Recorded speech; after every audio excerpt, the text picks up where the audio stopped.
કેમ છો બધા મજામાં ને? ગુજરાતી ઘરેલું રસોઈમાં તમારું સ્વાગત છે।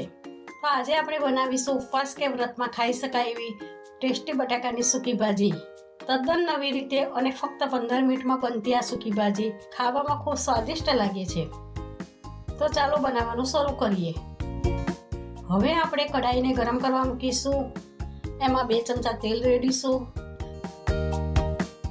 તેલ ગરમ થઈ ગયા પછી 1 ચમચી જીરું નાખીશું। જીરું શેકાઈ ગયા પછી તેમાં લીલા મરચાના ટુકડા નાખીશું।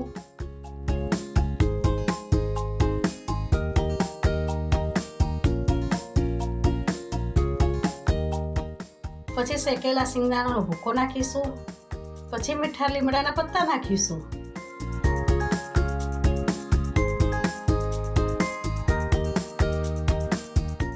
હવે આપણે 500 ગ્રામ જેટલા બાફેલા બટાકા નાખીશું। આ બટાકાને મેં પહેલેથી બાફીને સમારીને રેડી કરી દીધા હતા। હવે 2 ચમચી કાશ્મીરી મરચું નાખીશું। સ્વાદ અનુસાર મીઠું નાખીશું। પછી 1 ચમચી ધાણા જીરું પાવડર નાખીશું। પછી બરોબર હલાવીને મિક્સ કરી દઈશું।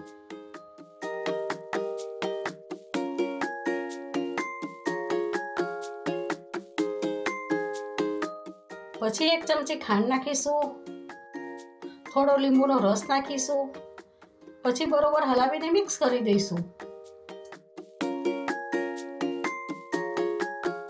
હવે સૂકી ભાજીને ચડવા માટે 2 મિનિટ માટે ઢાંકણ ઢાંકી દઈશું, જેથી કરીને બધા મસાલા સરસ રીતે મિક્સ થઈ જાય। હવે ઢાંકણ ખોલીને ચેક કરી લઈએ તો બધા મસાલા બટાકા સાથે સારી રીતે મિક્સ થઈ ગયા છે। હવે લીલી તાજી કોથમીર એડ કરીશું। પછી તેને હલાવીને મિક્સ કરી દઈશું।